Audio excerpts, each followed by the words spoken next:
안녕하세요.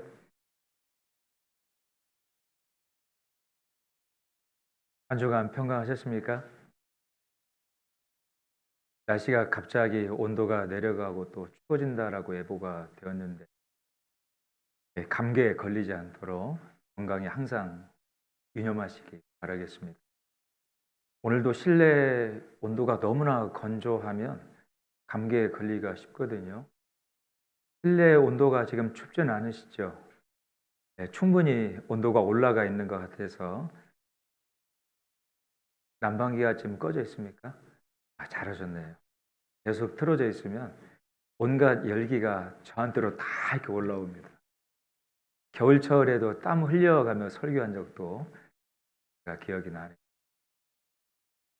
오늘도 하나님의 귀한 말씀 마음에 교훈 받고 새길 수 있는 시간 되시면 좋겠습니다. 같이 기도하시겠습니다. 사랑이 많으신 고마우신 아버지 하나님, 저희들을 먼저 사랑하여 주시고 우리 예수님의 흘리신 그 귀하신 보혈의 능력으로 영원히 죄에서 구원하여 주시며 천국 소망을 주신 그 은혜에 진심으로 감사를 드립니다. 어디에서 무엇을 하든지 그 은혜와 사랑을 기억하고 감사하며 또 보답하며 살아갈 수 있도록 도와주시고, 특별히 아직 이 사랑을 듣지 못하고 복음을 듣지 못한 주변의 많은 불쌍한 영혼들에게 담대하게 복음을 또 주님의 사랑을 전하며 살아갈 수 있도록 도와주시기를 간절히 기도를 드립니다. 오늘도 주님의 날 형제 자매님들의 마음과 발걸음을 말씀 앞에 인도해 주셔서 감사합니다. 하나님이 주시는 귀한 말씀을 우리 신비 마음판에 깊이 새기고 생활 가운데 분별이 되고 능력과 힘이 될 수 있도록 도와주시며, 한 주간 이어지는 삶 가운데에 하나님을 나타내고 증거할 수 있는 귀한 시간들을 보낼 수 있도록 도와주시기를 간절히 기도를 드립니다. 이 시간 마땅히 함께 해야 하지만 여러 가지 형편과 사정으로 함께하지 못한 형제 자매님들이 있습니다. 꼭 그 마음이 세상의 유혹 가운데 넘어지지 않도록 지켜주시고 모임과 교제를 사모할 수 있도록 그 마음을 붙잡아 주시옵소서. 육신의 건강과 질병으로 함께하지 못한 형제 자매님들에게도 하나님의 은혜와 능력의 손길로 임재해 주셔서 건강하게 회복이 될 수 있도록 영육 간의 강건한 마음과 모습으로 말씀 앞에 함께할 수 있도록 도와주시옵소서. 이 시간 전 세계에서 복음이 증거되는 곳마다 하나님의 능력과 은혜로 함께해 주시고, 특별히 복음을 맡아 수고하시는 선교사님들과 그 가족분들, 함께 수고하는 믿음의 동역자 분들에게 능력과 사랑과 은혜를 더욱 전입해 주심으로 맡기신 복음 전파의 사명을 잘 감당할 수 있도록 도와주시기를 또한 간절히 기도를 드립니다. 오늘 함께하는 모든 시간 주 성령님에게만 의지하오며 언제나 저희를 사랑하시는 예수 그리스도의 이름으로 감사하며 기도드렸습니다. 아멘. 오늘 시작할 말씀 마가복음 10장 말씀을 보시겠습니다. 신약성경 73페이지입니다. 마가복음 10장 46절에서 52절까지의 말씀입니다.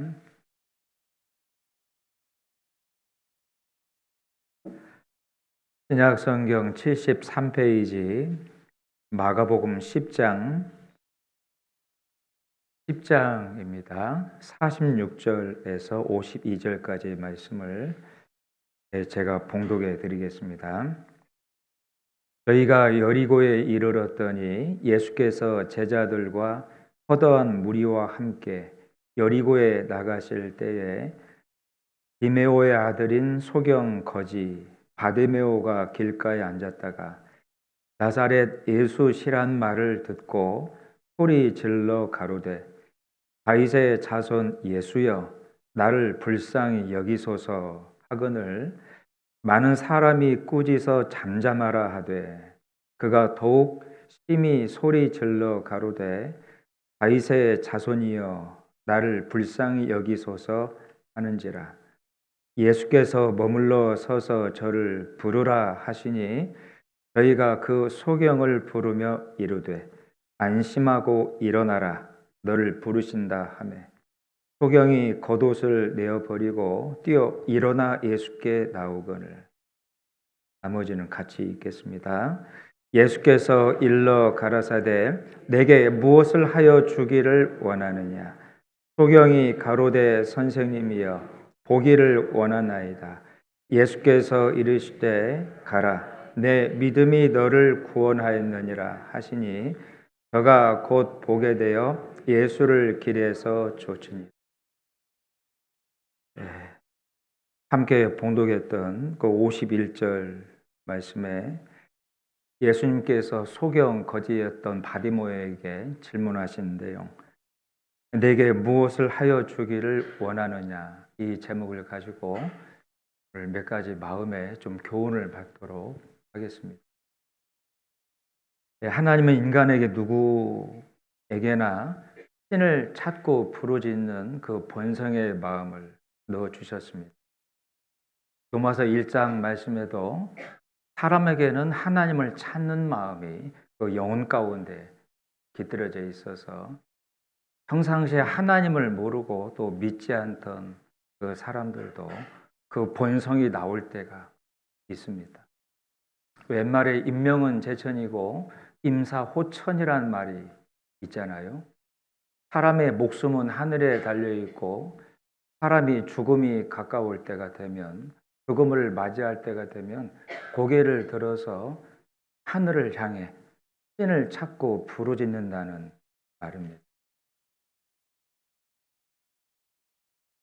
신을 가장 많이 찾는 장소가 호스피스 병동이라고 알려져 있기도 하죠. 인생의 마지막을 보내는 그 병동에 입원한 그 연로하신 환자분들, 이제 곧 죽음을 앞두고 죽는 것으로 끝나는 것인지 또 다음 세상 내세가 있는 것인지 정말 신 하나님이 계시는 건지 가장 집중적으로 궁금해지는 때입니다. 언젠가 집회 때 소개한 대로 호스피스 병동에 면회 가시는 분들은 절대 환자분들에게 죽음이라고 하는 단어를 꺼내지 못하게 단돌이 합니다. 정말 심한 경우는 죽음이라고 하는 단어를 들었을 때 갑자기 심장마비로 갑자기 돌아가시는 경우도 있다라고 합니다. 가장 인간이 두려워하는 그 주제가 죽음의 문제예요. 그래서 호스피스 병동에 입원한 환자분들은 신을 가장 간절히 부르짖고 찾는다고 합니다. 시편 50편 15절 말씀에도 환난 날에 나를 부르라 내가 너를 건지리니 네가 나를 영화롭게 할 것이다. 인간이 어떤 고생과 근심과 환난을 만날 때 신을 찾는 본성적인 마음이 그 영혼 가운데 들어있다는 것 말씀을 하고 있는 겁니다. 2차 세계대전 때에 전쟁 가운데 싸우며 죽어가는 그 병사들을 영적으로 돕기 위해서 군종 목사들이 파견이 됩니다. 합법적으로 군종 목사는 건들지를 않습니다. 이 군종 목사가 나중에 전쟁이 끝난 다음에 기록한 회고록을 보면 총알이 빗발치는 격전의 참호 속에서 절대 무신론자는 한 사람도 사진을 붙잡고 기도하며 군번줄을 붙잡고 기도하는 수많은 병사를 봤다는 겁니다. 고로 인간의 마음 가운데에는 정말 신을 부르짖고 찾는 그 본성의 마음이 깃들어져 있습니다. 그리고 신에게 소원을 비는, 신에게 간구하는 마음도 인간에겐 들어있어요. 지난 14일 날 목요일 수능 시험이 있었습니다. 정말로 많은 그 수험생의 부모님들이 신에게 빌었을 거라고 믿습니다. 수험생들 자신도 하나님을 믿지 않았던 친구들이라 할지라도 정말 신에게 비는 마음을 그 시간만큼은 많은 학생들이 가졌을 거라고 생각을 해요. 근데 문제는 우리가 하나님을 믿고 구원받아 천국 소망을 가지고 살아가는 이 구원받은 하나님의 자녀들은 하나님에게 무언가를 이렇게 빌고 간구하고 살아가고 있을까요? 예수님께서도 이 소경 거지 바두메에게 도대체 내가 너에게 무엇을 하여 주기를 원하느냐라고 직접적으로 물으신 것처럼 여러분들 신앙 가운데 하나님이 내가 너에게 무엇을 하여 주기를 원하느냐라고 직접 물으신다라면 여러분들은 뭘 달라고 간절히 간구하시겠습니까? 도대체 뭘 하나님에게 달라고 간절히 소원을 해야 될까요? 설마 우리 가운데에는 다음 주에 진행되는 로또 복권 100억짜리 번호 달라라고 요청하시는 분 없을 겁니다. 구약 성경 곳곳에 하나님이 직접 소원을 말해보도록 질문한 그 대상자들이 있었고 그 믿음의 선진들은 무엇을 구했는지를 우리에게 교훈하는 말씀들이 많이 기록되어 있습니다. 공통적으로 구한 것은 절대 현실 가운데 눈에 보이는 육신적인 것들을 절대 구하지 않았다는 겁니다. 근본적인 것들, 영원한 것들, 가치 있는 것들, 영원히 누리는 것들을 하나님에게 간절히 간구했고 그것을 얻을 수만 있다라면 육신 가운데 세상 가운데 눈에 보이는 것들은 포기하고 절제하고 떠날 수도 있었던 믿음의 선진들입니다. 우리 시대를 살아가고 있는 여러분들은 하나님에게 직접 이 질문을 받는다라면 정말 무엇을 하나님께 간구할 수 있을까요? 과거 솔로몬은 아버지 다윗을 이어서 어린 나이에 왕으로 등극을 했죠. 얼마나 그 마음 가운데 긴장이 되고 두려웠을까요? 왕이 된다는 게 보통 마음이 아니지 않습니까? 더군다나 성인 남자만 130만 명이 넘었다고 알려져 있으니까 어린아이가 그 나라와 백성들을 통치한다는 것은 상당한 두려움이 있었을 겁니다. 그래서요, 자기 자신과 하나님의 백성들이 하나님에게 헌신되기를 원하는 마음으로 1,000마리의 번제를 드렸어요. 열왕기상 3장 말씀에 1,000번제를 드렸다라고 기록이 되어 있거든요. 그건 성경 가운데 정말로 전무후무한 번제 제사였습니다. 아마 1,000마리를 하나님께 제사를 드리려면 시간적으로 봤을 때 일주일은 꼬박 걸렸을 엄청난 규모였습니다.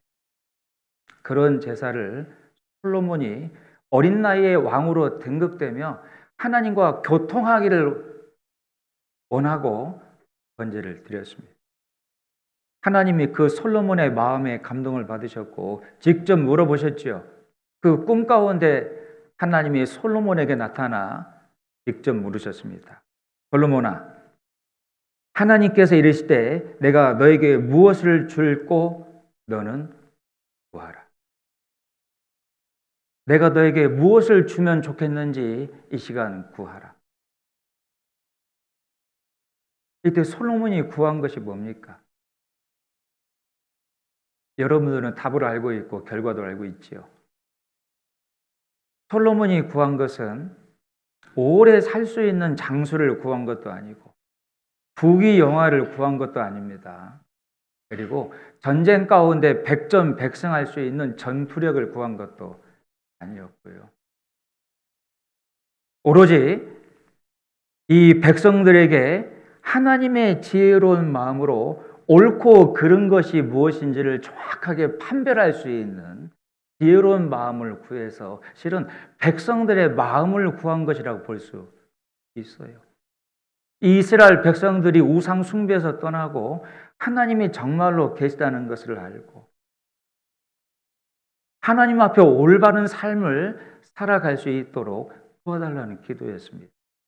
하나님 앞에 옳고 그른 것이 무엇인지 정확한 기준을 알 수 있도록 도와달라고 기도했어요.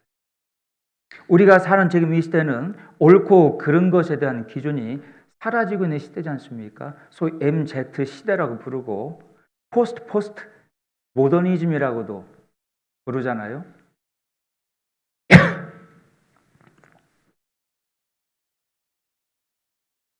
제가 감기약을 먹었더니 드라이 마우스가 좀 제 목소리가 조금 이상하죠. 처음에는 목이 쉰 줄 알았더니 이제 감기가 들어가지고. 요즘에 사람들은 정말 옳고 그른 것인지 선하고 악한 것이 무엇인지 정확히 모르는 시대입니다. 그 기준이 전부 다 이렇게 무너져 있어서 본인이 하고 싶은 거, 하기 좋아하는 것이 옳은 거라고 믿는 그런 시대가 돼버려서 지극히 자기 중심적인 그 시대가 돼버렸잖아요. 솔로몬은 절대 그것을 원하지 않았습니다.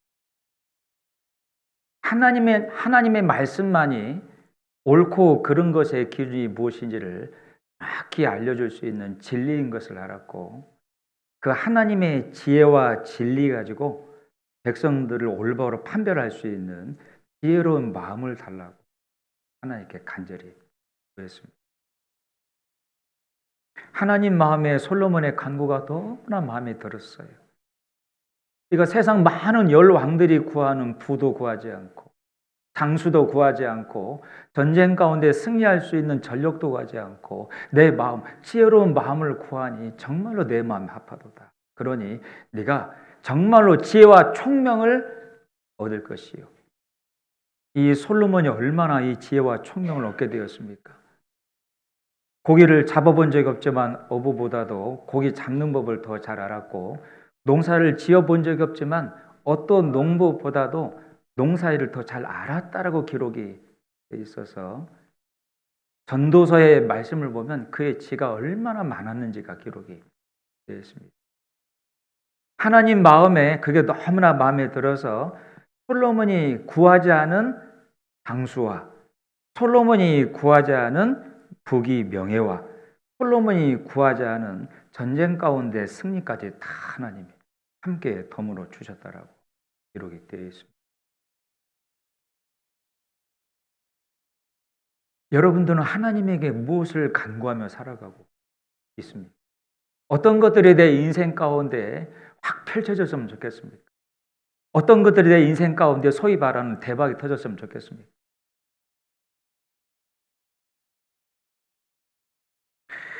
역대상 4장 말씀에는 야베스라는 사람의 기도가 기록되어 있어요. 여기 본문을 잡아두시고 한번 찾아보겠습니다. 이 말씀은 역대상 4장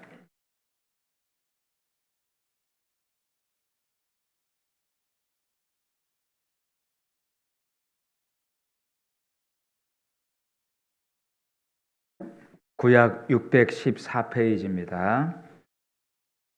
역대상 4장 구약 614페이지 9절 10절입니다.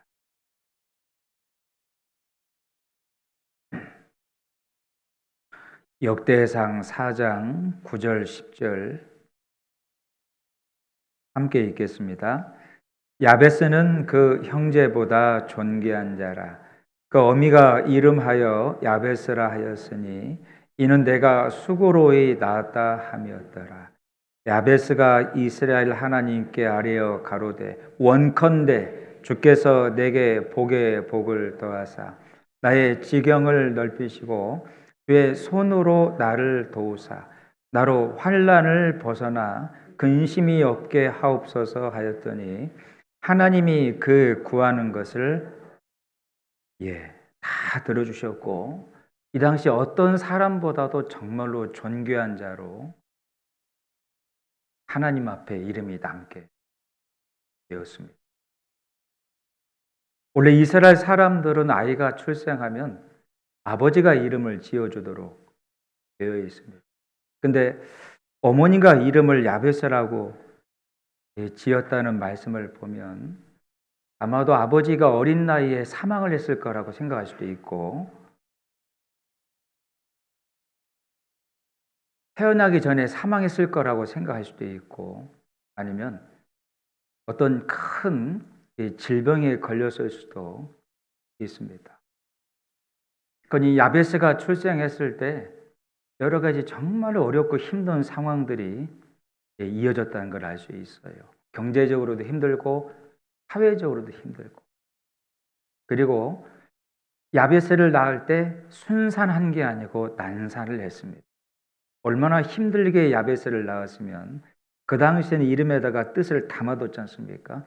야베스의 뜻이 고통이라는 뜻입니다. 정말로 난산 가운데 야베스가 태어났습니다. 근데 반전이죠. 성경에 야베스에 대한 기록이 이 부분에 자세하게 설명되어 있는데 다른 곳에 소개되어 있지는 않습니다. 야베스는 사회적, 경제적으로 정말 힘들었던 그 가정 환경, 몸에 어떤 약점이 있었을 수도 있습니다. 그런 가시와 약점을 절망하거나 좌절하지 않고 하나님에게 간절히 기도하는 기도로 승화를 시켰어요. 인간이 하나님 앞에 무릎 꿇고 기도하는 것은 인간의 나약함과 연약함을 고백하는 첫 단추라고 볼 수 있습니다. 인간이 하나님의 도움 없이 한순간도 살아갈 수 없지 않습니까? 하나님의 도움의 손길이 반드시 필요하죠. 그 약점과 가시가 야베스를 간절한 원함과 기도의 사람으로 만들었다라고 볼 수 있습니다. 이 말씀 가운데 언급되어 있지는 않지만 하나님이 솔로몬에게 질문을 했던 것처럼 열심히 살아가고자 몸부림치고 있는 야베스에게 내가 너에게 무엇을 줄고 오늘 구하라, 이 질문을 했을 수도 있습니다. 야베스가 간절히 구한 것은 뭘까요? 정말 지긋지긋한 가난에서 벗어나도록 구한 것도 아니고 정말로 가난했을 텐데 이스라엘 사회에서 아버지가 없는 그 개체, 그 가족 구성원들은 멸시를 많이 받았다고 합니다. 경제권이 충분하지 않았습니다. 지긋하게 가난했을 그 야베스, 그 지긋한 가난에서 해방되도록 도와달라는 기도를 한 것도 아닙니다. 그리고 신분 상승을 꿈꾸는 그런 기도를 한 것도 아니죠. 하나님, 복에 복을 더하사 지경을 넓혀주세요. 야베스가 구한 지경이 무슨 지경일까요? 한 땅 100평 정도 돌라는 기도했을까요? 신앙의 지경입니다. 하나님, 더 많은 하나님에 대해서 알아가도록 도와주시고 더 많은 사람들에게 나를 통해 하나님이 드러나고 하나님이 나타나고 하나님의 영광이 빛이 나서 정말로 많은 사람들에게 하나님을 소개할 수 있는 통로가 되기를 원한다는 기도. 더 많은 책임을 저한테 주시기를 바라고 하나님을 증거할 수 있는 더 많은 기회들을 달라는 기도였어요. 솔로몬과 동일한 기도를 한 겁니다. 정말로 이 기도가 하나님 마음에 합했고 하나님이 그 기도를 다 들어주셨다라고 말씀해서 그 당시에 가장 존귀한 자가 되었다 말씀하고, 거듭 질문해 보죠.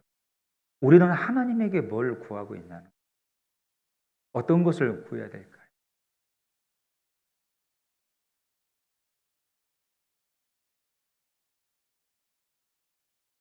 오늘 본문에 소경이자 거지였던 바디메오, 더 이상 잃을 것이 없는 인물입니다.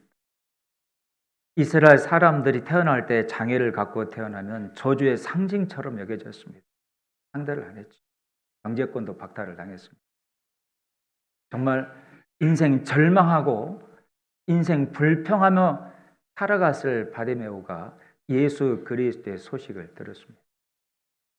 주님을 만난 자들이 정말 썩어지지 않고 쇠하지 않는 영원한 신령한 가치 있는 정말로 귀한 그런 생명을 얻을 수 있다는 소식을 바디메오가 들었습니다.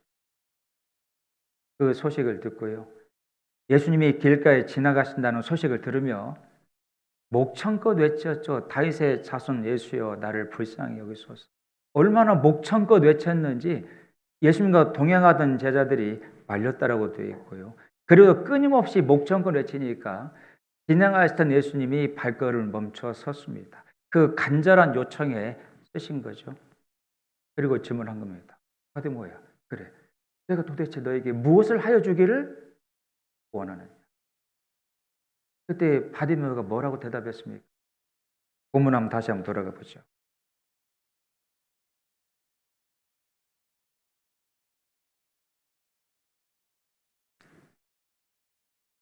49절,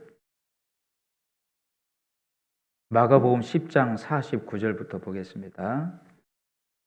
예수께서 머물러 서서 저를 부르라 하시니 저희가 그 소경을 부르며 이르되 안심하고 일어나라 너를 부르신다 하며 소경이 겉옷을 내어 버리고 뛰어 일어나 예수께 나오거늘 예수께서 일러 가라사대 내게 무엇을 하여 주기를 원하느냐. 같이 읽죠. 소경이 가로되 선생님이여 포기를. 이건 단순히 제발 세상 구경 한번 해보면 원이 없겠습니다. 육신의 눈을 띄워주시길 원합니다. 이 간구가 아닙니다.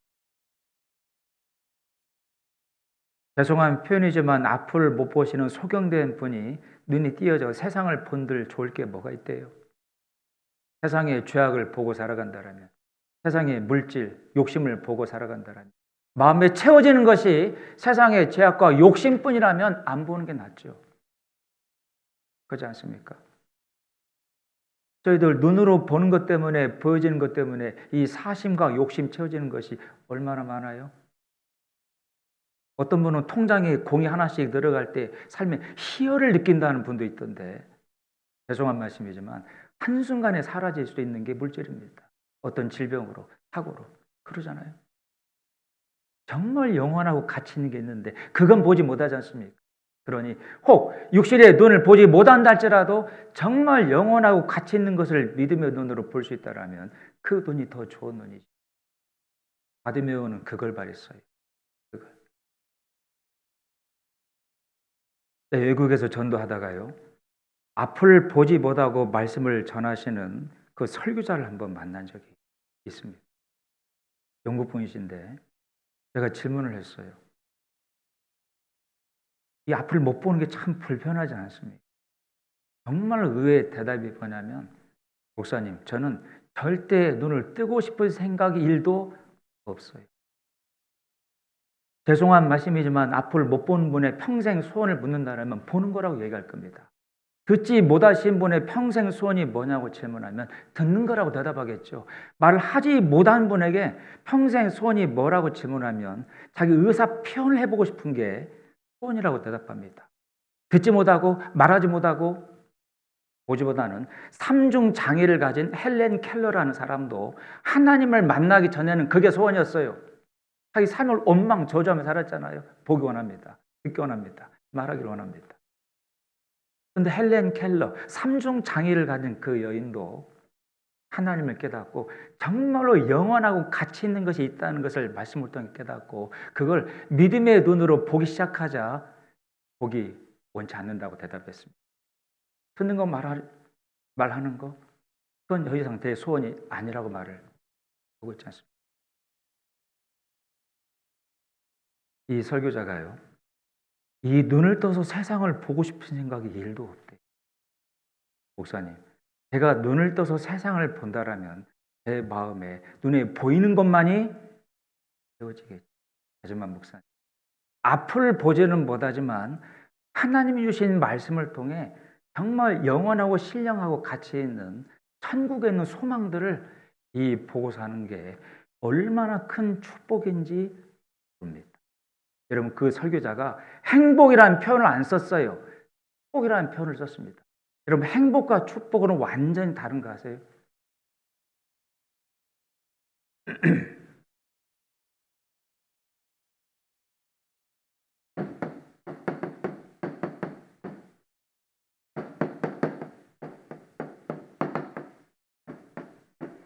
행복이라는 단어가 영어로 해피니스입니다. 어떤 단어에서 온 거냐면 happen, 뭔가 발생하다, 일어나다는 뜻입니다. 그러니 어떤 일이 우연히 발생해서 잠깐 갖게 되는 기쁨이 행복이에요. 로또 복권 정말 행복하겠죠. 10억이 당첨됐다. 우리 가운데는 그런 분들이 없어서. 근데 그 돈도 탕진돼 봐요. 완전히 확 꺼집니다. 이런 좋은 배우자, 정말 훌륭한 배우자도 잠깐 행복하죠. 죄송한 말씀이지만 마음이 틀어져 봐요. 100평 침대도 좁게 느껴집니다. 여러분, 두 부부가 마음이 맞으면 한 뼘 침대도 넓게 느껴지잖아요. 근데 마음이 틀어지면 100평 침대도 좁게 느껴진다니까요. 이거 공감하신 분 있는 것 같은데. 여러분, 행복은 잠시의 기쁨이다. 우연히 발생한 잠시의 기쁨이어서 그 근본적인 것이 사라지면 바람 빠진 풍선처럼 행복한 그 느낌도 훅 꺼지는 거다. 그 말입니다. 근데 축복은요.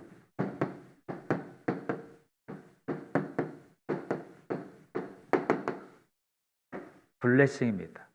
어떤 단에서 온 거냐면 bleed. 예수 그리스도의 십자가의 고난과 피 흘리심의 대가로 주어지는 영원한 생명의 축복입니다. 이 앞을 못 보는 설교자분이 내가 앞을 못 보지만 믿음의 눈으로 말씀을 깨닫고 들으며 내가 훗날 하나님 앞에 가서 받게 되는 영원한 소망들이 얼마나 많은지, 이 은혜가 얼마나 큰 건지 이걸 믿음의 눈으로 보는 것이 정말로 축복입니다. 그건 잠깐 있다가 꺼지는 행복이 아닙니다. 여러분, 죄에서 구원 받으셨습니까? 그럼 뭘 받으신 거예요? 영원한 생명을 받은 거고, 인간이 가장 고통스러워하고 무서워하는 게 죽음의 고통입니다. 그 죽음의 고통에서 벗어나는 해방은 죄에서 구원받는 영생 축복밖에 없잖아요. 디도서 1장 2절 말씀에 하나님이 창세 전부터 이 우주와 지구, 자연 만물을 창조하시기 전부터 창세 전부터 계획하시고 인간을 창조하시며 인간에게 주시려고 약속하신 것이 영생의 축복이었습니다. 그러니 사람은 태어나 죽을 때까지 영생의 축복을 받지 않으면 어떤 것을 보고 듣고 얻어도 이 마음에 만족이 없는, 밑빠진 독에 물을 붓는 것처럼 잠깐의 기쁨은 있지만 다 꺼지고 사라지는 겁니다. 왜요? 결국 인간은 죽음을 건너갑니다. 일생 일사 생자 필멸이죠. 진리입니다. 그런데 죽음 건너편에 또 다른 내세가 있는지, 정말 또 다른 내세를 주관하시는 신 하나님이 계시는지 이것에 대한 답을 얻지 못하면 인생 가운데 어떤 것도 참 만족을 줄 수 없다는 거예요. 우리가 성경을 왜 전하고 배웁니까? 이것 때문이잖아요. 요한복음 5장 39절에 내가 너희에게 이 성경을 준 것은 이 성경을 통해 영생을 얻게 하려 하십니다. 너희가 성경에서 영생을 얻는 줄 생각하고 성경을 상고하거니와. 우리가 이 성경 말씀을 전하는 첫 번째 목적이 뭐죠? 기독교인 만드는 게 아닙니다. 삶 가운데 잠깐 위로를 받으라고 초대하는 거 아니지 않습니까? 사는데 참 먹고 살기 힘들고 인간관계 힘들고 좀 위로받고 싶다. 그럼 굳이 교회를 안 와도 돼요.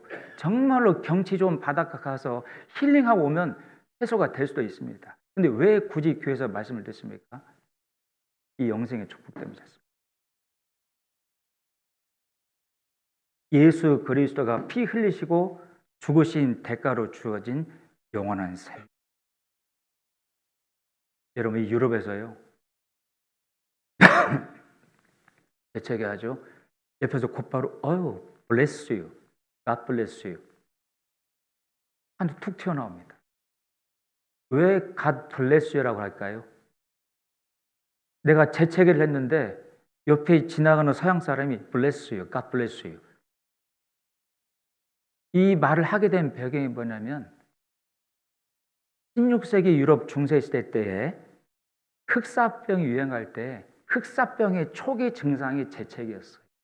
그러니 이 병에 걸리면 아무것도 할 게 없어서 하나님의 축복을 구한다는 말 한마디밖에 던질 말이 신의 축복이 있기를, 신의 가왔기를, God bless you, don't bless you. 그러니 그 당시에 흑사병은 곧바로 죽는 병이었어요. 그러니 이 죽음의 고통에서 벗어나기를, 하나님의 은총이 있기를, 그게 God bless you입니다. 절대 해피니스라는 단어를 안 써요.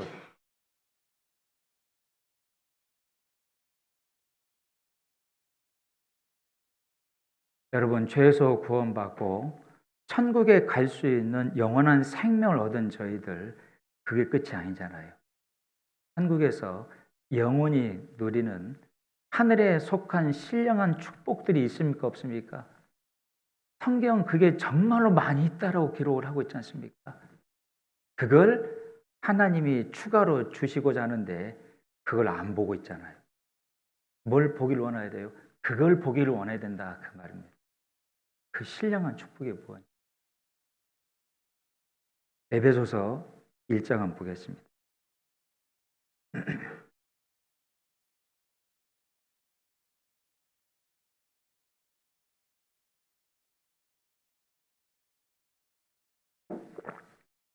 에베소서 1장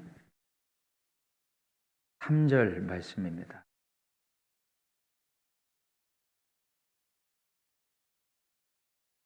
에베소서 1장 3절 말씀,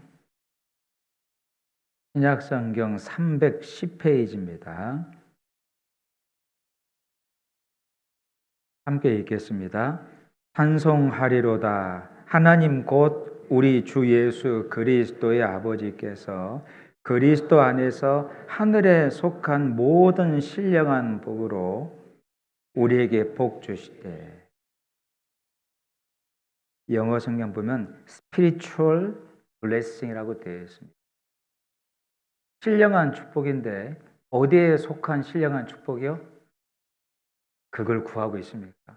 정말 그게 얼마나 큰 것인지, 얼마나 큰 은혜인지 그거 보기를 원하나요? 내가 너에게 무엇을 하여 주기를 원하느냐? 정말 그거 보며 살아갈 수 있기를 원합니다. 그거 보며 그것을 사모하며 살아갈 수 있기를, 그걸 위해 내가 어떤 일을 해야 될지를 보여주시기를, 성경은 그걸 보여주고 있죠. 여러분들 일상 가운데, 일과 가운데 주어지는 많은 시간 가운데 분별을 해보면 무엇을 위해서 가장 많은 시간들을 보내고 있습니까? 그게 내 관심사겠지요. 방학할 때 하루 일과표를 동그라미 그려가지고 분배하는 원을 그려서 분배해보지 않습니까? 그거 기억나시죠? 요즘 그거 안 하는 것 같던데, 하자마자 동그라미 그려놓고 6시 반 기상, 30분 운동, 30분 집안 정리 및 청소, 그리고 아침 식사, 그리고 3시간 공부, 점심, 휴식, 산책, 4시간 공부, 운동, 점심, 저녁 식사. 보통 그렇게 짜죠? 나만 그랬습니까? 여러분 공부 안 하셨군요. 근데 기상 10시, 12시까지 게임, 그리고 식사 이후에 30분 책 보기, 그리고 친구와 놀러 가기 3시간, 이렇게 계획표를 짠다라면 그 아이 마음 가운데는 온통 뭐가 있는 거예요? 게임과 노는 것만 투성인 겁니다. 비근한 애지만 내가 일상 가운데 뭘 바라보며 뭘 마음에 담아두고 어떤 내 삶의 결과가 나타나기를 원하고 있냐는, 정말 하나님이 원하시는 그 일을 정말로 사모하고 하나님이 원하시는 결과들을 내가 바라보며 살아가고 있을까? 근데요, 그렇지 못한 분들이 있습니다. 왜냐하면 보지를 않아요. 정말 신령하고 가치 있는 것들이 무엇인지 생각을 안 하는 거예요. 여러분, 구원받으면 이제 나의 주인은 누구예요? 세상의 중심은 나입니까? 아니죠. 갈라디아 성경 2장 20절에 이제는 내가 산 것이 아니요, 내 안에 계신 그리스도가 사시는 것이에요. 2000년 전 죄에서 구원하시고 부활 승천하신 그 그리스도, 그분의 영 성령님이 내 안에 오셨습니다. 사도행전 2장 38절에 회개하고 죄 사함을 얻으라. 그리하면 성령을 선물로 받으리니.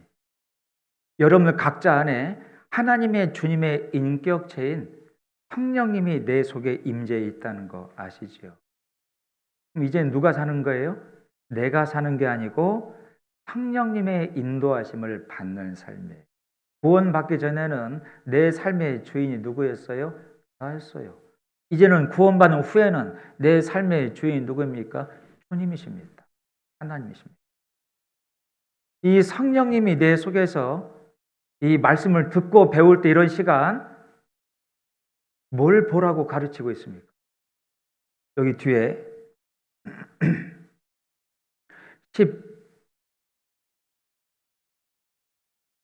17절 말씀을 보겠습니다. 17절에서 19절까지의 말씀 함께 읽죠. 우리 주 예수 그리스도의 하나님 영광의 아버지께서 지혜와 계시의 정신을 너희에게 주사 하나님을 알게 하시고 너희 마음 눈을 밝히사 그의 부르심의 소망이 무엇이며 성도 안에서 그 기업의 영광의 풍성이 무엇이며 그의 힘의 강력으로 역사하심을 따라 믿는 우리에게 베푸신 능력의 지극히 크심이 어떤 것을 너희로 알게 하시기를 구하노라. 이것을 보고 이대로 살아가기를 원한다라고 바울 사도가 편지를 보냈습니다. 읽었던 17절에 우리 주 예수 그리스도의 하나님 영광의 아버지께서 지혜와 계시의 정신을 너희에게 주사. 이 정신은 성령을 말하고 있는 겁니다. 밑에 나눠주의 영이라고도 설명이 되어 있죠. 이 성령님이 여러분 안에서 말씀을 통해 무엇을 알려주기를 원하신다고요? 하나님을 알게 하시고 호세아 성경 말씀에 여호와를 알자 힘써 여호와를 알자. 여러분 이 성경 말씀은 하나님이 어떤 분이신지가 설명이 되어 있잖아요. 하나님이 살아계시다라고는 증거도 기록되어 있지만 이 하나님이 어떠한 분이신지를 잘 알아야 우리가 제대로 하나님을 섬길 수 있지 않습니까? 하나님이 어떠한 분이신지를 성경을 통해 이 성령님이 알게 하시고 또 18절에 너의 마음의 눈을 밝히사 그의 부르심의 소망이 무엇이며 여러분 인간은 태어나서 죽을 때까지 4번의 콜링, 소명, 부르심을 받는다라고 신앙적으로 알려져 있습니다. 탄생한 것도 콜링, 부르심을 받은 거고 우리 각자가 태어난 날이 있잖아요. 하나님이 부르신 겁니다. 그리고 죄에서 구원받은 것도 거듭났다라고 표현해서 2번째 부르심 콜링이라고 볼 수 있죠. 그리고 구원받은 저희들은 이제 부업은 내가 각자 하고 있는 세상 일이지만 수업은 이 주님의 사랑과 복음을 전하는 복음 전도자로 부르신 겁니다. 너희는 온 천하에 다니며 만민에게 복음을 전파하라. 내가 너를 먼저 구원한 것은 하나님의 가장 선하고 아름다운 일에 최선을 다하게 하려 합니다. 복음 전도자로 불러준 것도 3번의 콜링이죠. 그리고 4번째는 죽음으로 넘어가는 것도 콜링이라고 볼 수 있습니다. 하나님이 저희를 2번째 부르신 죄에서 구원하신 자녀로 삼아주신 그 부르셨을 때 내가 죄에서 구원받아 하나님의 자녀가 됨과 동시에 얼마나 엄청난 소망들이 우리에게 생겼는지 성령님이 말씀을 통해 계속 알려주십니다. 천국의 소망도 갖게 되었고 이 더럽고 쇠하는 몸으로 주님을 만나는 게 아니죠. 애벌레가 나비가 되는 것처럼 신령한 몸으로 변화되는 부활의 소망도 여러분들이 받았고 저는 특별히 갈라디아 성경에 의의 소망이 기대가 됩니다. 우리가 구원을 받은 것은 영혼의 신분만이 바뀌어진 거지 죄에 대한 기질, 죄에 대한 기억, 죄의 경험들은 그대로 가지고 있지요.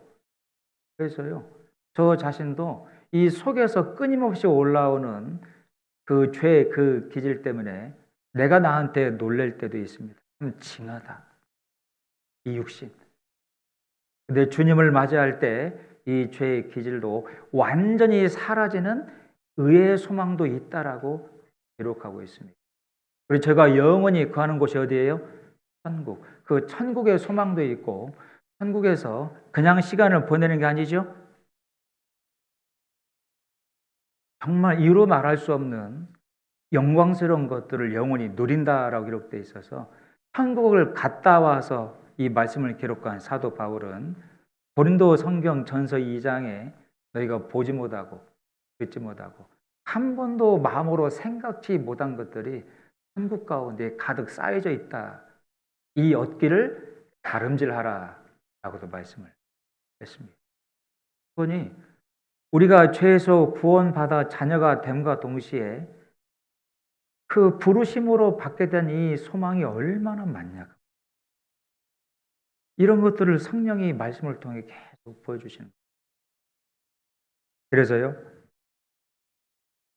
여기 18절 후반부를 한번 보시면 성도 안에서 그 기업의 영광이 풍성이 무엇이며 얼마나 많은 영광과 기업이 주어질 것인지 이것도 성경을 통해 알려주시고 그의 힘의 강력으로 역사하심을 따라 믿는 우리에게 베푸신 능력이 얼마나 큰 것인지도 우리에게 말씀을 통해 알려주십니다.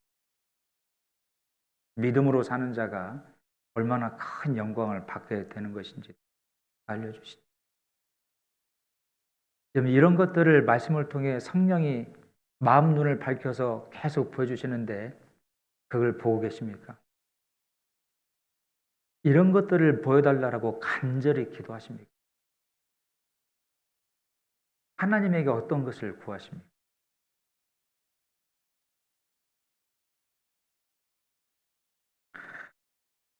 소경이자 거지였던 바디메오는 결코 육신의 눈이 띄어져서 세상에 자기가 못 봤던 것들을 보길 원한 것이 아닙니다. 앞을 보지는 못하고 지긋한 가난에 시달렸지만 영원한 천국에 갈 수 있는 그 소망을 얻기를 원했고 천국에서 영원히 누리게 되는 영원한 것들을 보고 소망하기를 간절히 원한 겁니다. 그런데요, 참 반전이죠. 예수님이 3년 반 공생의 기간 동안에 많은 제자들이 동행했는데 그 제자들은 3년 반 동안 예수님의 말씀을 들었고 행하시는 수많은 이적과 기적도 봤던 제자들. 예수님에게 뭘 바라고 따라다녔을까요? 길 가다가 우연히 만난 이 바디메오는 신령한 것들을 보기를 간절히 구했는데 함께 따랐던 제자들. 지금으로 말하면 우리 같은 하나님의 자녀들인 겁니다. 그 제자들이 바라는 건요, 정말 지극히 세상적인 것. 본문을 다시 한번 보죠. 마가복음 10장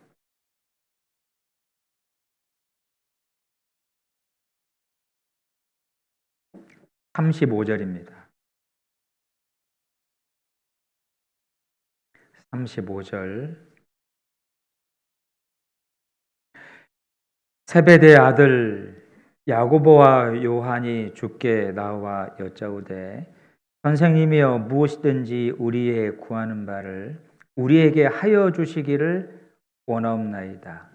이르시되 너희에게 무엇을 하여 주기를 원하느냐. 같이 있죠.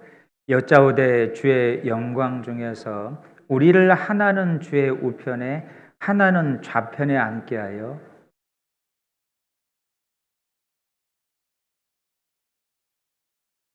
예수님의 대표적인 세 제자가 베드로, 야고보, 요한이잖아요.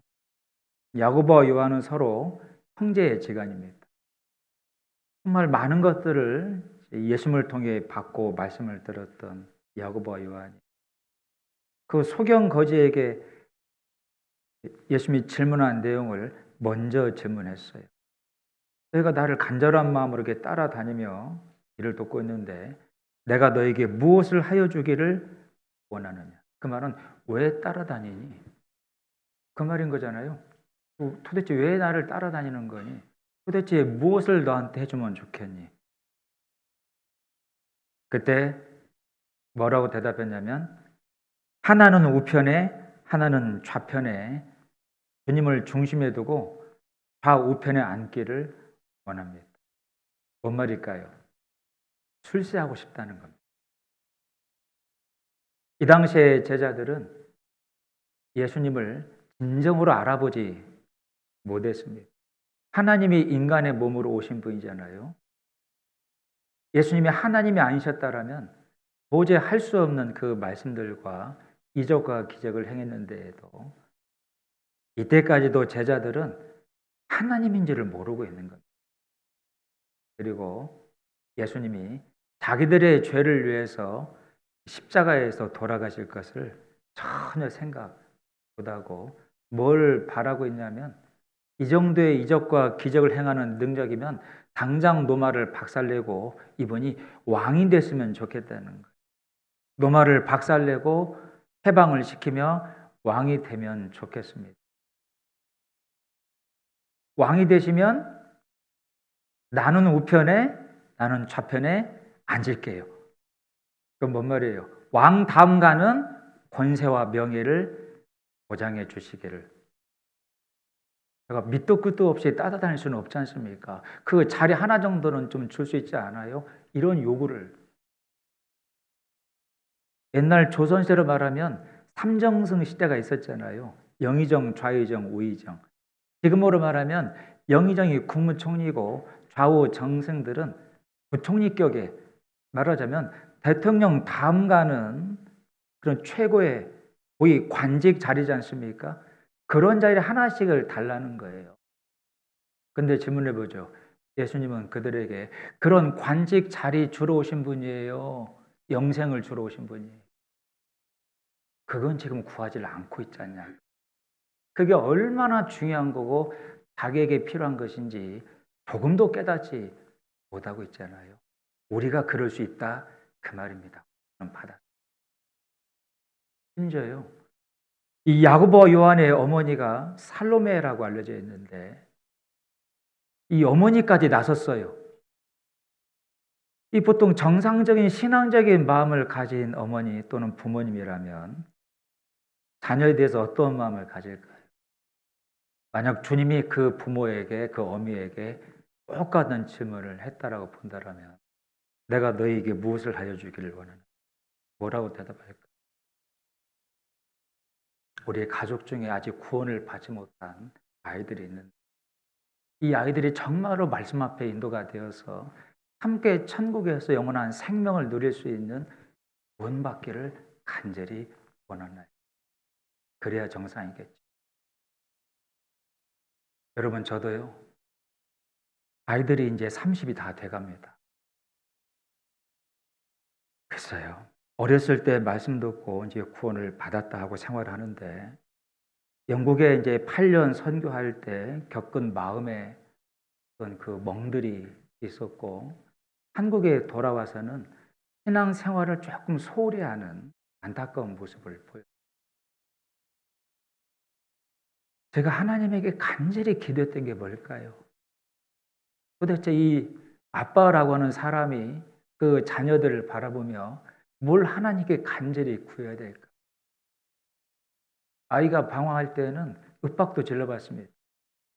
그리고 사정도 해봤어요. 안 통합니다.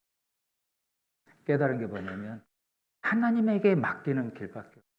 사람의 마음의 영역은 100% 하나님에게 연결되어 있으니 하나님께서 그 마음을 어루만져 주시고 고기처럼 부드럽게 해주시며 태워주지 않으면 안 된다는 사실을 너무나 절실히 깨닫게 됩니다. 하나님 도와주세요. 이 아이를 있는 모습 그대로 제 마음에 받아들이고 하나님의 도움이 간절히 있기를 바랍니다. 제가 아이들을 위해서요 그 시기에 가장 간절히 기도해요. 여러분, 이 아이들이 영국에 있을 때 학교 교육을 제대로 받지를 못했습니다. 그런 지원을 받지를 못했습니다. 한국에 와서는 늦지막한 나이에 검정고시를 봐야 됐고 대학에 진학을 못했습니다. 그러니 학점 운행제라고 하는 그 제도가 있어서 포듯이 졸업장을 타서 지금은 이제 직장을 하고 있습니다. 제가 그 아이들의 그 모습을 보며 마음의 연민을 느끼고 정말 멋진 대학에 들어가서 아주 멋진 회사에 들어가기를 그것만을 바랬을까요? 물론 부모니까 아빠니까 그렇게 된다면 좋겠죠. 하지만 그게 우선적은 아니었습니다. 하나님께 간절히 몇 년 동안 기도한 것은 아이들 마음을 살려달라는 기도. 상처받은 그 아이들의 마음을 위로해 주시고 태워달라는 기도였어요. 솔직히 그 기도밖에 할 기도가 없었습니다. 아이들의 마음이 상처가 됐고 신앙이 서 있지 않은데 인류 대학을 가면 뭐하죠? 인류 기업에 들어가면 뭐하죠? 연봉 1억을 받으면 뭐합니까? 하나님에서 멀어져 있고 하나님에서 끊어져 있다라면, 신앙이 하나님과 단절되어 있다라면 하나님에게 무슨 유익이 있죠? 도대체 나는 뭘 구해야 될까요, 하나님? 이런 상황에서 여러분들은 뭘 구하세요? 이 세상 가운데에서 아주 떵떵거리며 부자로 살아가고 신분이 수직 상승하며 그렇게 살아가기를 원하십니까? 하지만 그 영혼이, 그 마음이 하나님과 멀어졌다면 무슨 소용이죠? 마가복음 8장 36절에 사람이 온 천하를 얻고도 그 영혼을 잃어버리면 무슨 유익이 있냐라고 분명히 말씀했잖아요. 저희는 하나님이 살아계신 것도 알고 있고 영원한 내세가 있다는 것도 압니다. 더군다나 천국 갈 수 있는 믿음을 갖고 있다라면 그거 줘야죠. 그게 분명하다라면 그게 가장 우선적인 거 아니에요? 그게 사실 맞다라면. 근데 그 말은 안 합니다. 신앙적인 얘기를 안 해요. 말씀 듣자고 안 합니다. 세상에서 잘 되기만 바란다라면 그 부모의 마음은 하나님에게 도대체 뭘 구하고 있는 겁니까? 여러분, 이 세베대의 두 아들 야고보와 요한이 이렇게 대짜고짜 주님을 찾아가 국무총리 시켜주세요, 고위 관직 시켜주세요, 이렇게 말한 데에는 어머니의 책임도 있는 겁니다. 그렇지 않을까요? 자녀를 위해서 그렇게 기도한 적이 없어요. 여러분, 직접 예수님이 어머니에게도 똑같은 질문을 합니다. 이 어머니가 똑같은 대답을 해요. 내 자식들 우편 좌편에 아주 고위 관직 시켜주세요. 대단히 잘못되어 있죠.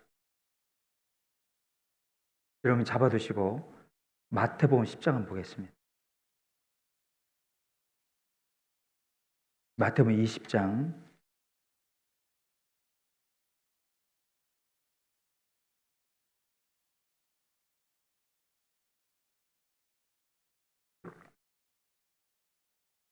마태복음 20장 20절 21절입니다. 같이 읽겠습니다.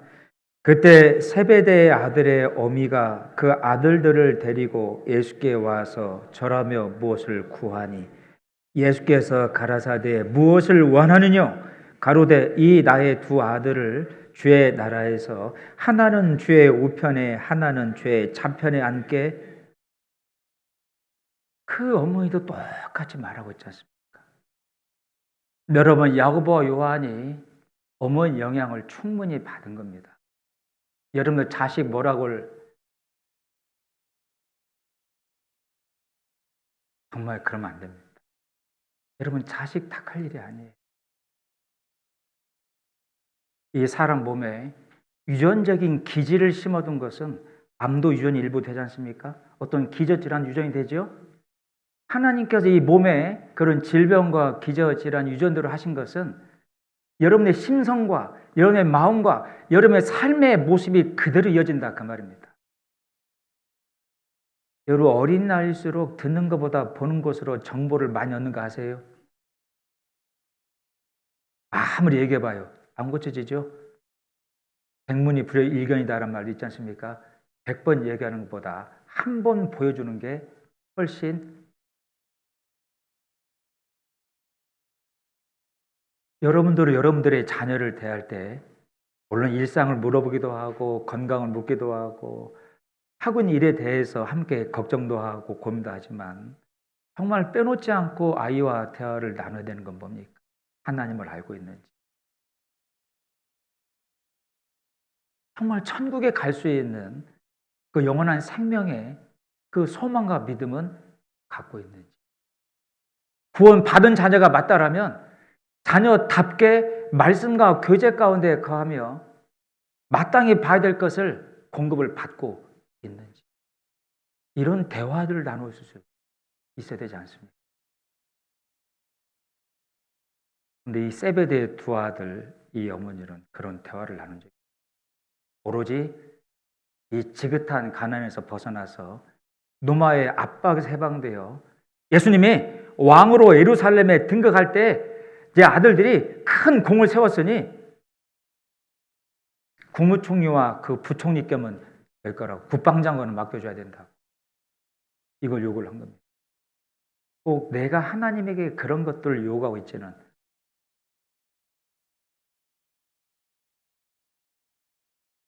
여러분 육신적 하신 일이 막 잘렸으면 좋겠죠. 물론 그게 더 필요합니다. 근데 신앙적으로 하나님에게 멀어지고 있다면 그게 무슨 소용입니까? 성경은 가산이 적어도 하나님을 경외한 그 마음에 하나님이 있는 자가 더 아름답지 않니? 가산이 적.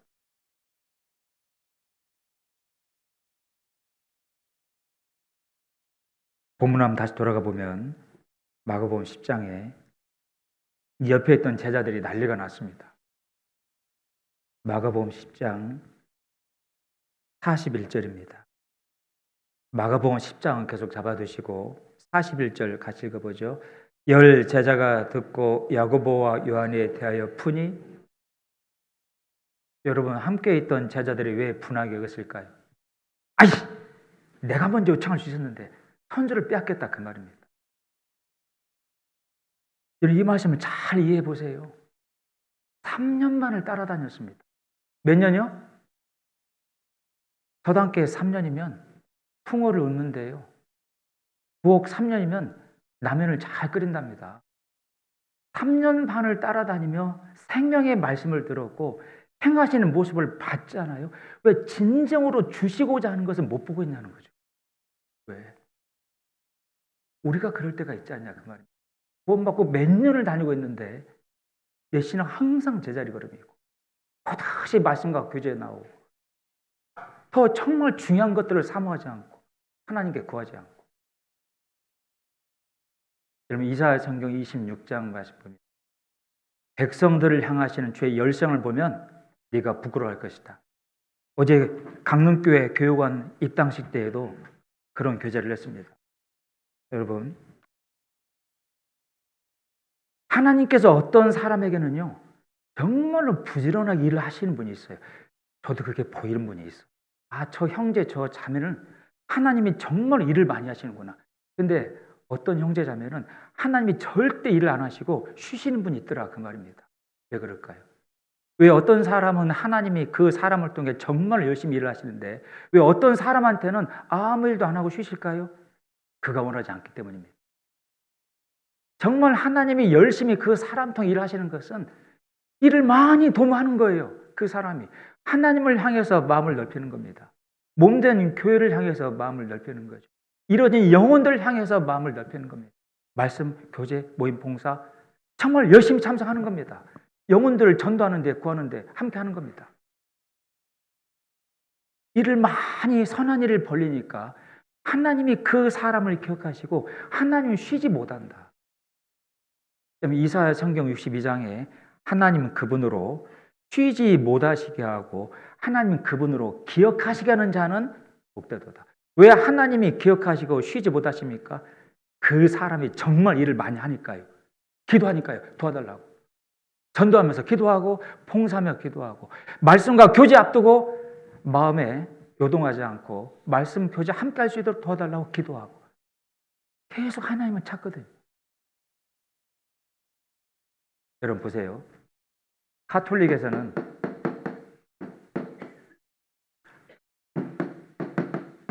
하나님의 도우심, 50%. 인간이 할 일 50%라고 생각합니다. 잘 생각하세요. 그러니 가톨릭 사람들의 최고의 선이 뭐냐면 인간 편에서 뭔가 의로운 행동을 해야 된다는 거예요. 그래서 레지오 마리아, 마리아의 군대를 조직해서 봉사활동 많이 나가죠. 하나님의 도움을 몇 프로 생각한다고요? 여기 대단한 착각입니다. 자, 그리고 이 칼빈이라고 하는 사람이 장로교의 창시자입니다. 이 장로교는 하나님의 도움 100%, 인간의 공로라기보다는 인간이 할 영역 제로. 그러니까 전도 안 해요. 그러니까 애정론을 믿고 있지 않습니까? 구원 받을 사람은 정해져 있으니까 굳이 찾아가며 전도 안 해도 돼요. 그게 올 사람들은 오는 겁니다. 그러니 인간이 아무것도 할 게 없대요. 근데 성경 뭐라고 말합니까? 성경은 하나님의 능력과 도움 100%, 인간은요? 인간도 100%예요. 사람이 살면서 평생 받아야 될 도움은 3가지가 있습니다. 스스로 자기를 돕는 자조, 서로 도와야 되는 호조. 그러니 인간을 창조할 때 아담을 먼저 창조하고 돕는 배필로 여자를 창조했습니다. 서로 돕도록 하신 겁니다. 마지막 가장 중요한 도움이 뭐죠? 천조, 하늘의 도움입니다. 왜 그런 말이 있죠? 천우자조자.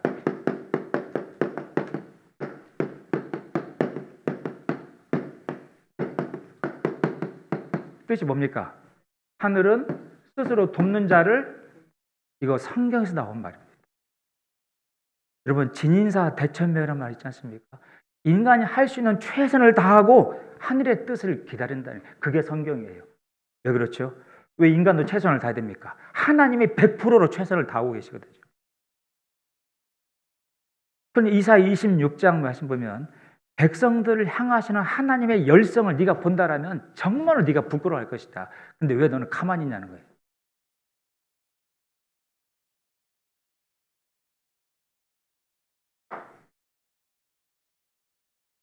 여러분 어떻습니까?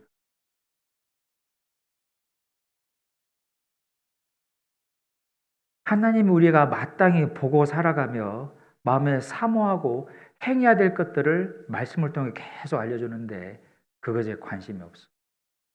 이 제자들이 그랬습니다. 특별히 세베대의 두 아들 야고보와 요한이 그랬고 어머니까지 동일한 생각으로 육신적인 입신양명만을 요구했죠. 이것에 선수를 빼앗겼다고 생각한 제자들, 특히 베드로. 그럼 마태복음 19장 27절을 보면 주님, 황급하게 찾아오죠. 주님, 내가 주님을 위해 다 버리고 쫓았는데 이제 저한테 뭐 주시겠습니까? 이렇게까지 따집니다. 배도 버렸고요. 그물도 다 버렸고요. 그리고 주님을 지금 따라다니고 있는데 이 따라다닌 것에 대한 보상이 뭡니까? 뭐 주실랍니까? 왜 세베대 두 아들에게만 그런 얘기를 하시고 나한테는 그런 약속 한 번 안 하시는 겁니까? 정말 잘못된 물음이죠. 예수님께 대답하십니다. 38절.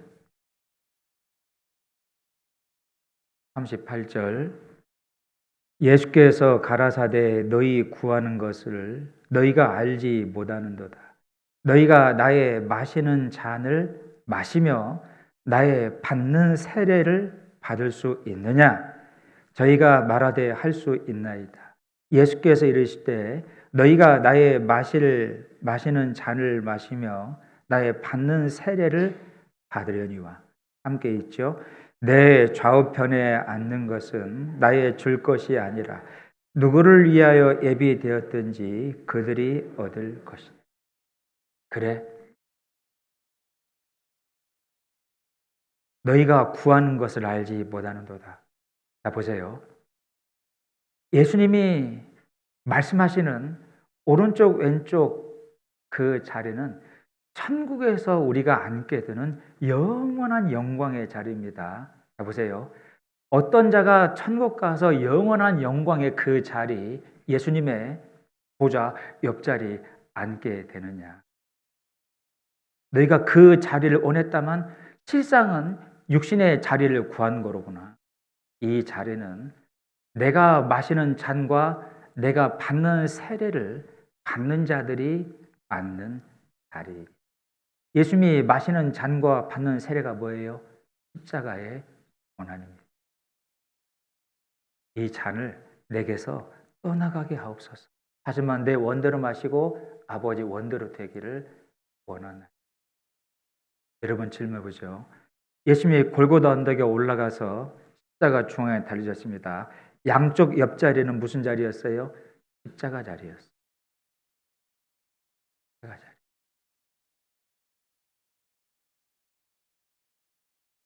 정말 이 복음을 전하는 일을 위해서 수고하고 헌신하고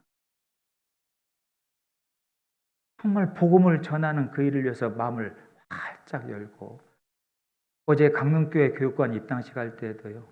하나님의 섭리와 능력이 있었다는 것을 들을 수 있었습니다. 장소가 좁아졌고 새로운 건물을 세우는데 왜 용적률이라는 게 있지 않습니까? 대지 면적 대비 세우는 건물의 연면적 이게 층수가 4층이 안 나오는 겁니다. 근데요 갑자기 법이 바뀌었죠. 그 지역이 비행기가 뜨고 내려앉는 소음 지역이어서 용적률이 60%가 갑자기 보상으로 주어졌대요.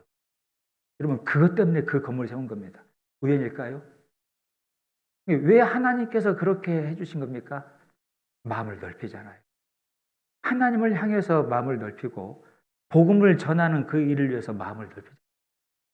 많은 사람들이 말씀 앞에 인도되어서 구원받는 큰 영광과 기쁨이 있기를 원하잖아요. 그걸 간절히 구하지 않습니까? 시편 81편에 내 입을 넓게 열라 내가 채우리라. 인간 편에서도 넓게 열어야 하나님이 최선을 다해서 채워주시잖아요.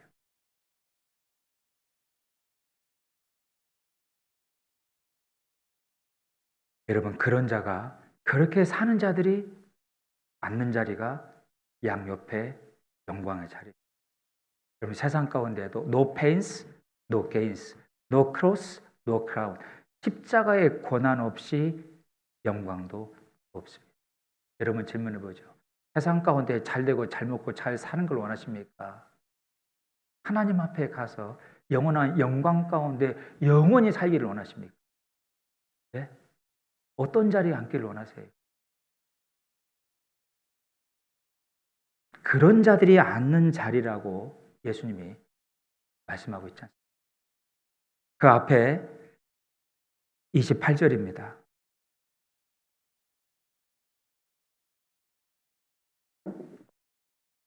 28절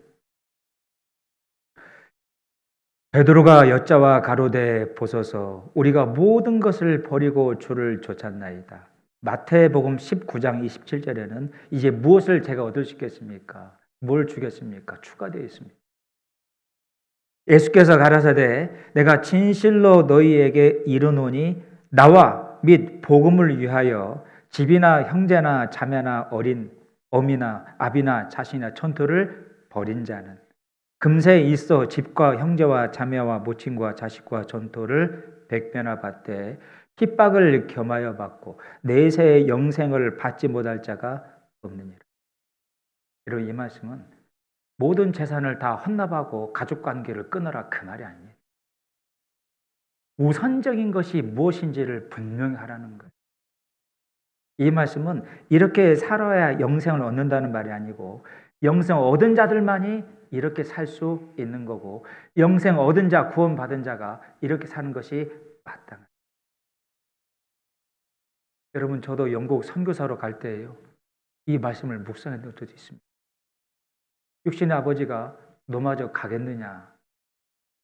삼형제 중에 막내였고 두 형님이 일찍이 외지에서 이제 정착을 하셨기 때문에 제가 고향에 남아서 아버지를 모시겠습니다. 약속을 드렸고 전도인 부름 받았을 때도 고민하셨고 외국으로 멀리 간다고 하니까 솔직히 많이 아쉬워하셨습니다.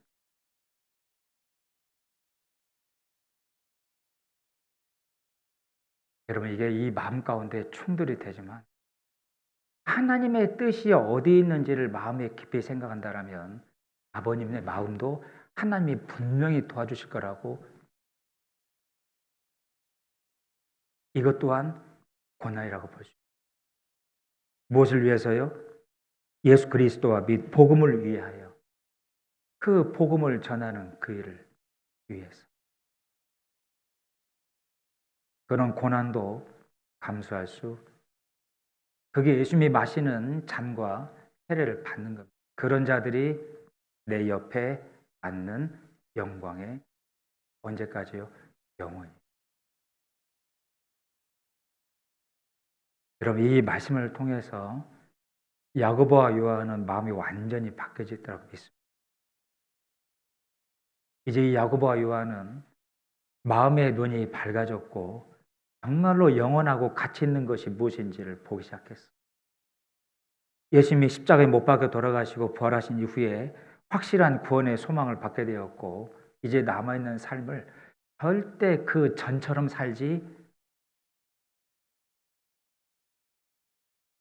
야고보는 사도행전 12장 2절 보면 제자 가운데 최초로 순교를 당합니다. 진짜 잔과 세례를 받지. 복음을 전하고 그 믿음을 지키다가 최초로 순교를 받은 제자가 야고보입니다. 동생 요한은요, 12 제자 가운데 가장 어린 제자였습니다. 성경 5권을 기록했어요. 요한복음, 요한 1서, 2서, 3서, 요한. 여러분, 요한복음에 계속 반복 언급한 말씀이 뭐냐면 주의 사랑하시는 제자, 주의 사랑하시는 자, 주의 사랑하는 자가 십자가에 돌아갔더라. 자기를 두고 한 말이에요.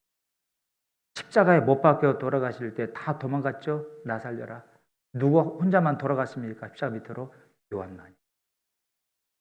정말 주님의 사랑을 마음에 깨닫고 한때 육신적인 출세를 위해서 어머니를 동원하고 예수님에게 허망한 것들을 구했던 자기 자신의 부끄러움을 깨닫고요. 계속 성경을 기록한 겁니다. 주님의 옆에 영광스러운 자리가 있는데 이 자리는 주님의 잔과 세례를 마시고 받는 자가 받는 자. 정말 복음을 힘있게 전하며 수고하고 희생을 마다하지 않는 자. 그리고 주님의 몸된 교회를 숨길 줄 아는 자. 그건 주님의 가르침입니다. 여기 뒤에 42절입니다. 42절. 예수께서 불러다가 이르시되 이방인의 소위 집권자들이 저희를 임의로 주관하고 그 대인들이 저희에게 권세를 부리는 줄을 너희가 알거니와. 세상 가운데서는 권세자들과 집권자들이 그 권세를 부리죠. 43절, 44절 같이 읽죠. 너희 중에는 그렇지 아니하니 너희 중에 누구든지 크고자 하는 자는 너희를 섬기는 자가 되고 너희 중에 누구든지 으뜸이 되고자 하는 자는 모든 사람의 종이 되어야 하리라. 인자에 온 것은 섬김을 받으려 함이 아니라 도리어 섬기려 하고 자기 목숨을 많은 사람의 대속물로 주려. 세상 가운데는 집권자와 권세자가 섬김을 받지만 하나님 나라에서는 종처럼 섬긴 자가 정말로 큰 영광을 받는다는 겁니다. 나는 섬김을 받으러 온 것이 아니고 도리어 섬기려 하고 자기 목숨마저도 대속물로 주려. 십자가에서 피 흘리고 죽으시기까지 인생들을 섬기셨죠. 여러분, 그러기까지 얼마나 낮아졌습니까? 우리가 섬기려면 종처럼 낮아지지 않으면 섬길 수가 없지 않습니까? 전부 다 자기가 크다고 핏대 세우고 싸울 거 아니에요. 예수님은 그렇게 하지 않았죠. 어떤 자가 내 옆에 영광의 자리에 앉게 되냐면 섬기는 자. 여러분, 섬기려면 자기를 쳐서 복종시켜요. 내 성격, 내 성질, 자존심 다 부려가면서 섬길 수 없어요. 매번 싸우게 되죠.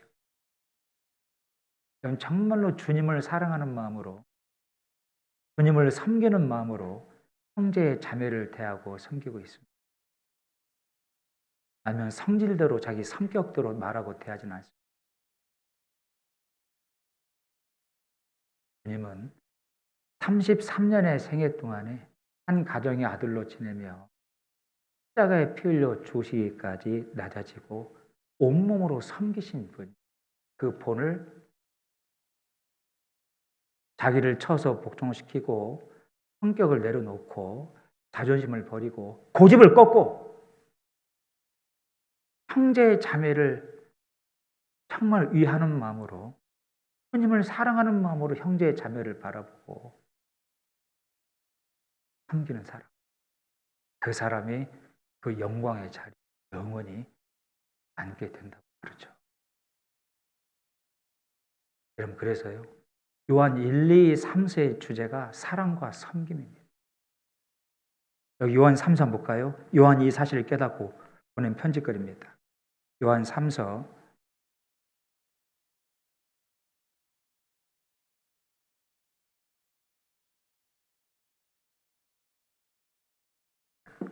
요한 3서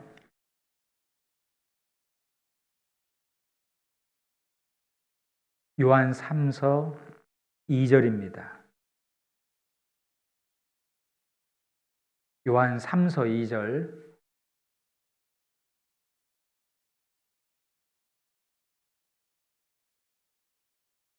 사랑하는 자여, 내 영혼이 잘 됨같이 네가 범사에 잘되고 강건하기를 내가 간구하노라.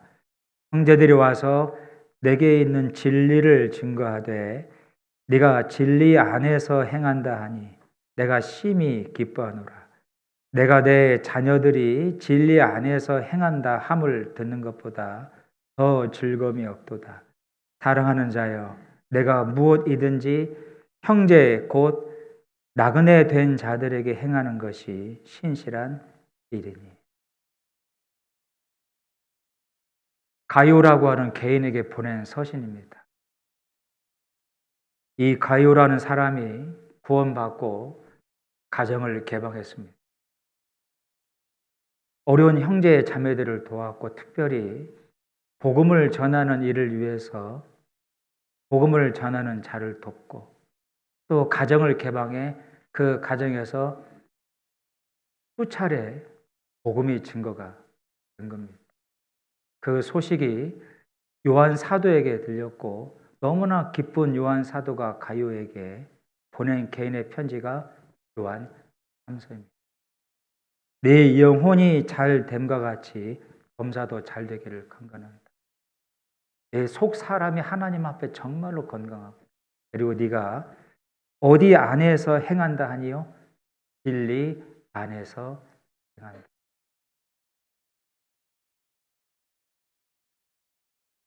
여러분, 가이오는 요한 사도를 통해 예수님이 살아계실 때 하신 말씀들을 전한 겁니다. 마태복음 곳곳에 여기 있는 지극히 작은 자 하나에게, 이 소자에게, 어린 자 하나에게라도 냉수 한 그릇 대접한 것도 결탄코 상을 잃지 않을까. 사람이 가지고 있는 최소한의 다이가 냉수 한 그릇이라고 볼 수 있지 않습니까? 아무것도 없어도 냉수 한 그릇은 있잖아요. 그 냉수 한 그릇을 소자에게 대접한 것은 결단코 상을 잃지 않는 거예요. 그게 소자를 대접한 게 아니고 예수님을 대접한 거예요. 마태복음 25장에도 지극히 작은 자 하나에게 한 것이 곧 내게 한. 아, 그렇구나. 가요는 깨달았죠. 예수님이 자기 죄를 위해서 십자가에 못 박혀 돌아가셨고, 지금 부활 승천에 하늘에 계시지만 정말로 그 사랑으로 구원받아 생명을 얻게 된 내가 정말로 주님을 사랑합니다. 더 이상 주님은 제 몸에, 제 눈에 보이지 않지만 정말로 주님을 사랑하는 삶을 살아가고 싶습니다. 머리신 예수 그리스도의 몸된 교회, 그 구원받은 형제 자매들을 섬기고 사랑하는 것이 주님을 사랑하는 것입니다. 그러면 그 진리를 가요가 깨달은 겁니다. 그 진리 가운데 네가 행하고 있다고 하니 이 소식을 듣는 것보다 더 큰 기쁨이. 여러분들은 주님을 사랑하세요? 다 사랑한다라고 대답할 수 있어야 됩니다. 있을 겁니다. 어떻게 주님을 사랑하십니까? 여러분, 주님을 사랑하는 삶의 내용이 뭐죠? 짝사랑하시나요? 아니면 거물이에게 두 딸이 있는데 항상 달라고만 하십니까? 정말로 주님을 사랑하는 삶의 내용이 뭐죠? 머리신 예수 그리스도의 몸된 교회 형제 자매들을 사랑하는 거잖아요. 여러분, 이 요한이 이 사실을 모르고 세상 가운데 성공하기만을 꿈꿨던 그 부끄러운 모습을 회개하며 간절한 마음으로 이 편지를 가요에게,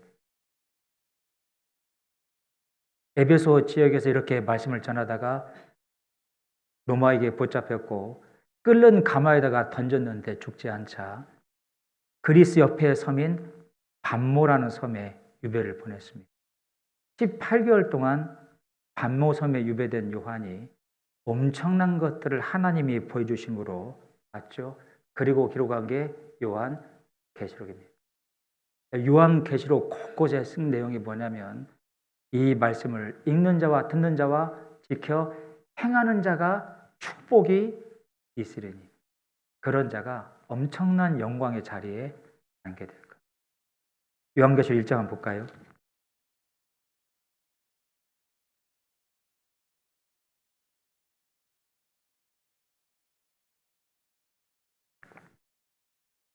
요한계시록 1장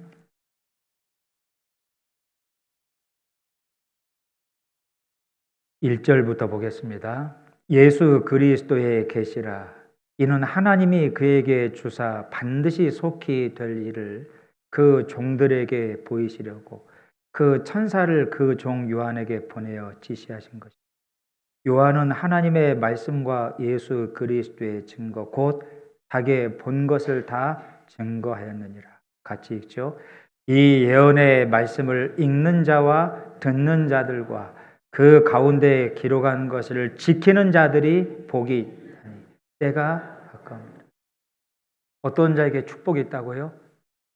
읽는 자와 듣는 자와 이걸로 끝나는 게 아니고 지켜 행하는 자. 요한 사도가 가요에게 편지 보낸 것은 네가 진리를 들은 것만으로 끝나지 않고 그 진리 가운데 행하고 있다고 하니 이것보다 심히 기쁜 일이 없다라고 편지를 보냈는데 여러분 어떠세요? 듣고 다 흘러 때려나갑니까? 아니면 정말 행하고 지키며 살고 있습니까? 뒤에 마지막 22장도 한번 보시죠.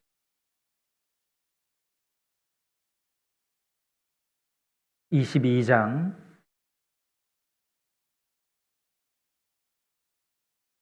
6절 7절입니다.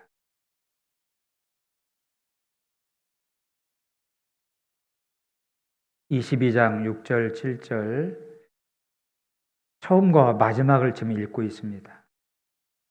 6절 7절도 같이 읽죠. 또 그가 내게 말하기를 이 말은 신실하고 참된지라 주 곧 선지자들의 영의 하나님이 그의 종들에게 결코 속히 될 일을 보이시려고 그의 천사를 보내셨도다.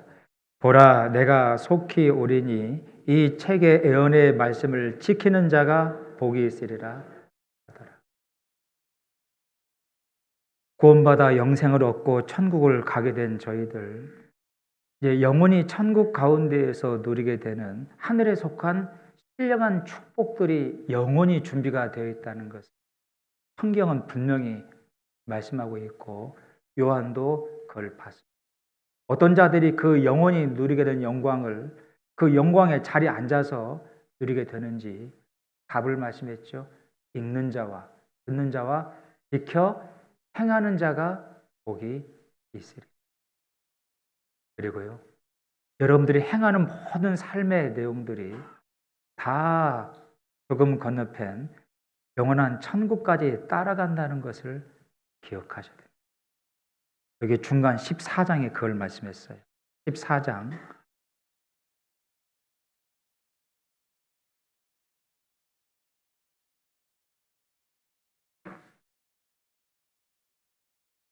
13절 14장 13절 같이 읽겠습니다. 또 내가 들으니 하늘에서 음성이 나서 가로되 기록하라 자금 이후로 주 안에서 죽는 자들은 복이 있도다 하심에 성령이 가라사대 그러하다 저희의 수고를 그치고 쉬리니 이는 저희의 행한 일이 따름이라 하시더라. 여러분, 구원받은 그리스도의 죽음은 축복이라고 볼 수 있습니다. 전도서 말씀에 우리 구원받은 성도들에게는 출생하는 날보다 죽는 날이 더 복되도다 그랬죠. 세상의 수고와 근심을 다 멈추고 그치고 영원히 영생 복락을 영광 가운데 누리니까요. 근데 문제는 어떤 것들이 따라간다고요? 저희 행한 것들이 따라갑니다. 영어의 표현 보면 their works follow them이라고 되어 있습니다. 여러분들이 영혼들을 위해서 전도하며 흘렸던 눈물, 땀 한 방울도 그대로 따라가는 겁니다. 심지어 시편 말씀에 그런 땀과 눈물을 담아두는 병이 있다라고도 은유적으로 표현을 하셨습니다. 말씀과 교제와 함께하며 신앙의 교제를 나눴던 그 발걸음들로 다 따라갑니다. 복음을 위해서 몸된 교회를 위해서 수고한 모든 그 발걸음들이 다 따라가는 거예요. 언제까지요? 영원히 말입니다. 한때 20양명을 꿈꾸고 잘못된 것을 육신적인 것을 구하다가 책망을 받았던 요한은 마음이 사무치듯 돌이키며 회개하고 정말로 영원한 것들을 바라보며 영원한 것들을 살았던 요한. 하나님이 특별히 요한에게는 94세에 늙어서 생을 마감하도록 하셨습니다. 정말로 많은 것들을 보게 했고 요한계시록 마지막 성경을 통해 인간 역사의 처음부터 끝까지를 다 보여줍니다. 심지어 4장 5장 말씀에는 천국에까지 갔다 왔다라고 기록되어 있습니다. 영원히 영원한 것들을 누리는 영광의 자리에 어떤 자들이 앉아 있는지를 정확히 요한은 봤고 자기가 한때 잘못된 것을 꿈꿨던 것을 더 마음에 새고 했을 겁니다. 이 시간 우리에게도 똑같이 구원받은 형제 자매 여러분들이 곧 가게 될 천국 영광의 자리가 준비가 되어 있습니다. 하나님에게 어떤 것을 주시기를 우리에게 물으실 때 내가 보기를 원하나요? 오늘도 말씀을 통해 보여주신 내용들을 마음에 기억하고 세상에 속한 헛된 것들에 내 마음과 에너지, 시간을 소비하지 마시고 정말 여러분들이 구원받고 살아가는 삶 속에 뭐가 가장 중요한 것인지를 곱씹어 보세요. 영원한 후회가 되지 않습니다. 기도하시겠습니다. 사랑이 많으신 고마우신 아버지 하나님, 오늘 말씀을 통해 교훈해 주신 이 내용들을 마음에 깊이 새길 수 있도록 도와주시고 우리 가운데 한 사람도 하나님에게서 멀어진 자가 없도록 세상의 마음을 빼앗기는 자가 없도록 도와주셔서 마땅히 봐야 될 것을 보고 마땅히 하나님이 원하시는 삶을 살아갈 수 있는 귀한 우리가 될 수 있도록 도와주시옵소서. 언제나 저희를 사랑하시는 예수 그리스도의 이름으로 감사하며 기도드렸습니다.